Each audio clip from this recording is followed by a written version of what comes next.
Guys इससे पहले हम लोग 2 वीडियो दे चुके हैं आपको, उसमें आप लोगों को पता लग जाएगा कि क्या क्या है। अब हम लोग उसके आगे का पार्ट लेके आए हैं। तो गाइज देखिए, ये हम पढ़ रहे हैं 2 चर वाले समीकरण युग्म। इसमें हमने आज आपको क्या बताया, समीकरण का हल जो होता है, समीकरण का हल और आलेखीय विधि से कुछ क्वेश्चंस बनते हैं इसके, जो बोर्ड एग्जाम के लिए इंपॉर्टेंट हैं।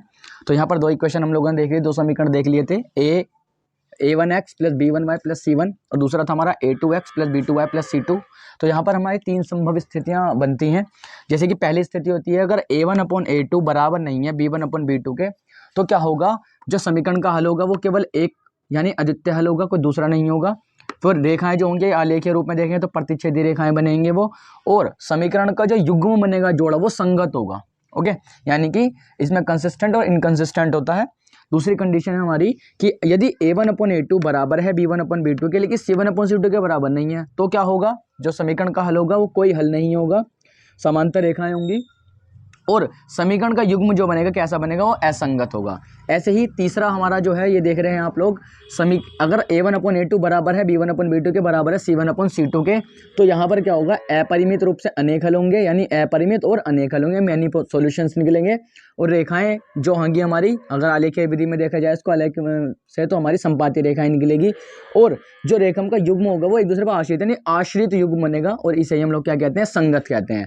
तो यहाँ पर मैंने एक एग्जाम्पल लेके आपको दिखाने की कोशिश की है। तो देखिए गाइज, यहाँ पर एक इक्वेशन लिखी हुई है x प्लस 2y प्लस 5 बराबर 0, दूसरी लिखी हुई है -3x -6y प्लस 1 बराबर 0। तो यहाँ पर हम लोग तुलना करते हैं, कंपैरिजन करते हैं, किसकी, पहले वाले की पहले वाले समीकरण से, दूसरे वाले की दूसरे वाले से। तो यहाँ पर आप देख रहे हो x की कंपैरिजन करेंगे तो x की जगह तो है, लेकिन a1 की जगह क्या है, 1 है, b1 की जगह 2 है और c1 की जगह 5 है। यहाँ पर a2 की जगह -3 है, b2 की जगह -6 है और c2 की जगह कितना है, 1 है। तो अगर मैं यहाँ से कहूँ आपसे a1/a2 कितना निकलेगा, तो देखिए बच्चों कैसे निकलेगा हमारा a1/a2 यानी 1/-3।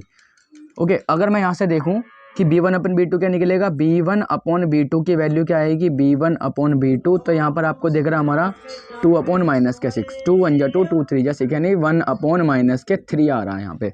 तो और अगर c1/c2 भी चेक कर लेते हैं एक बार, क्या है c1/c2, c1 आपको दिख रहा है 5 आ रहा है और c2 हमारा कितना आ रहा है, 1 आ रहा है।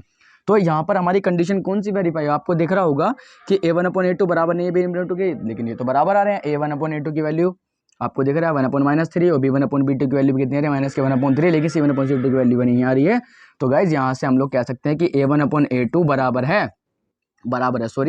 है b1/b2 के। तो यानी कि कंडीशन कौन सी वेरीफाई, यानी कोई हल नहीं होगा, समांतर रेखाएं होगी और समीकरण का युग्म कैसा होगा, असंगत होगा। और अन्य एग्जाम्पल भी देख लेते हैं इसका।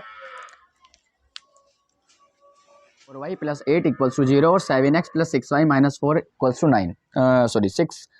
6y minus 9। तो यहाँ पर हम लिख देखते हैं कि पहले वही, जैसे मैंने आपको कहा, पहले कंपैरिजन करनी है मैं क्या, a1, अब तो आपको समझ में आने लगा कि a1 क्या है हमारा, 5 है। तो a1/a2 की वैल्यू निकालता हूँ मैं, तो क्या आएगा हमारा 5/7। और ऐसे ही अगर आप b1/b2 की वैल्यू निकालोगे तो वो आएगी हमारी -4/6। और गाइज अगर हम यहाँ पर c1/c2 की वैल्यू भी मैं निकालूँ तो वो आएगी हमारी 8/-9।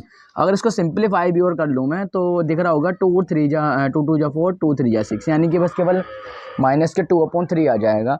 तो किसी भी तरीके से आपको यहाँ पर कंडीशन क्या लग रही है, a1/a2, पहले तो पहली वाली कंडीशन b1/b2 को चेक करना है कि इक्वल टू है या नहीं है। तो क्या देख रहे हो आप, यहाँ 5/7 आ रही है, -2/3, इक्वल थोड़ी है ये, तो ये इक्वल नहीं है। तो क्या होगा हमारा, ये वाली पहली वाली कंडीशन वेरीफाई हो रही है, जैसे कि आपको दिख रहा होगा कि a1/a2 नहीं है बराबर b1/b2 के। इसका मतलब कैसा होगा, ये रेखाएं कैसी होगी, प्रतिच्छेदी रेखाएं होंगी और एक अद्वितीय हल होगा और रेखा का युग्म कैसा होगा, संगत होगा। तो यहाँ पर लिखना है हमारा एक हल होगा, एक हल, दूसरा क्या है हमारा, प्रतिच्छेदी रेखाएं, और तीसरा क्या था, संगत।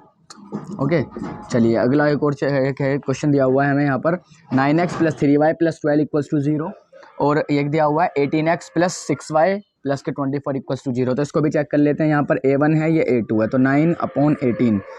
तो यानी कि अगर मैं a1/a2 की वैल्यू आपसे कहूँ तो कितना निकलेगा, वो आएगा 9/18। इसको सिंप्लीफाई कर लेंगे, 9 × 9 9 2 18 यानी 1/2। ऐसे ही अगर मैं आपसे कहूँ कि b1/b2 की वैल्यू बताइए तो क्या निकलेगी गाइस, तो वो निकलेगी हमारी कि 3/6, यानी इसको भी और सिंप्लीफाई करूँगा तो ये भी आएगा 1/2। और एक और हम चेक कर लेते हैं यहाँ पर c1/c2, तो वो आएगा हमारा 12/24, यानी कि ये आएगा हमारा 1/2। तो गाइज एक चीज़ आपको दिख रही होगी कि यहाँ पर a1/2 की वैल्यू भी ये है, b1/2 की 1/2 है, c1/c2 की वैल्यू भी 1/2 है। तो कौन सी कंडीशन वेरीफाई हमारी फर्स्ट वाली कंडीशन, a1/a2 = b1/b2 = c1/c2।